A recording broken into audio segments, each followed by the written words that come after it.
Hi guys! Welcome and welcome back sa aking channel. This is Donna again. And for today's video mga mare, dahil napakainit pa rin talaga ng panahon, ay sobrang mabenta pa rin talaga ng mga summer pang negosyo recipe. Kaya isa na namang summer pang negosyo recipe ang isi-share ko sa inyo. So kung hanggang ngayon mare ay naghahanap ka pa rin ng pang negosyo recipe sa maliit na puhunan at madaling gawin, try mo na itong isi-share ko sa inyo ngayon at sigurado akong magiging patok sa inyong lugar. And kung naghahanap ka naman ng pang merienda recipe na talaga namang refreshing at pwedeng-pwede sa inyong mga anak, pwedeng-pwede po ito dahil talaga namang napakasarap and napaka-healthy pa. So tara mga mare, wag na nating patagalin at samahan nyo akong gumawa ng isa na namang refreshing at masarap na pang merienda recipe at syempre patok na pang negosyo. Eto po yung mga gagamitin nating mga ingredients. Syempre bukod po sa ating crushed ice. Syempre mga mare, hindi mawawala dito itong ating milk mixture. So para po sa mga nanonood sa video ko, alam na nila kung paano ko ginagawa ang aking milk mixture. At kung gusto nyo rin pong malaman kung paano ko ito ginagawa o niluluto, mag-comment lang po kayo sa ating comment section para ma-share ko din po sa inyo.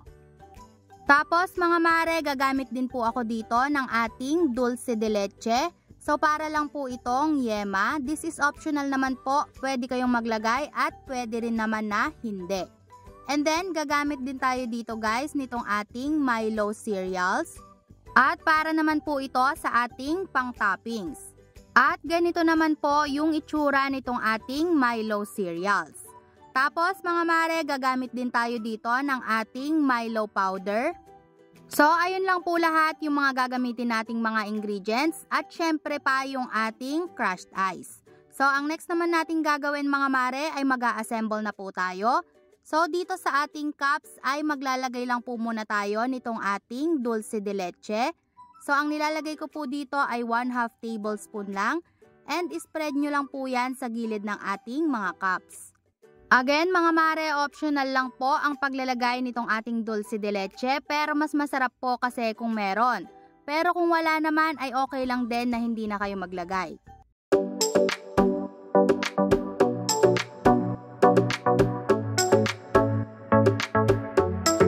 Next naman po ay maglalagay na tayo dito nitong ating Milo powder. So depende na po sa inyo kung gaano karami ang ilalagay ninyo. Sa akin po ay 1/2 tablespoon to 1 tablespoon ang nilalagay ko dito. At syempre, depende rin po yan kung magkano ang ipipresyo nyo. At ang next nga po ay maglalagay na tayo dito nitong ating crushed ice.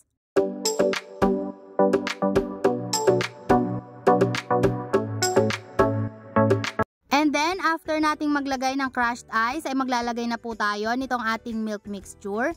Again, kung gusto nyo pong malaman yung exact measurement and kung paano ko lutuin ang aking milk mixture, mag-comment lang po kayo sa ating comment section.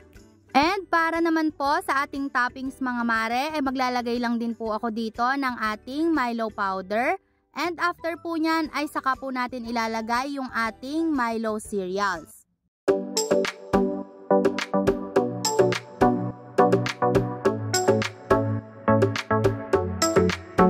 At ganun lang kadali mga mare at meron na tayong patok at masarap na pang negosyo.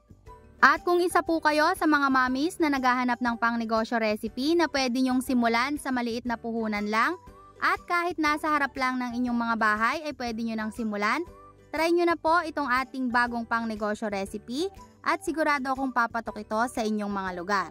And kung isa naman po kayo sa mga mommies na naghahanap ng refreshing na pang merienda para sa inyong mga kids, subukan nyo po ito at sigurado akong magugustuhan ng inyong mga kids.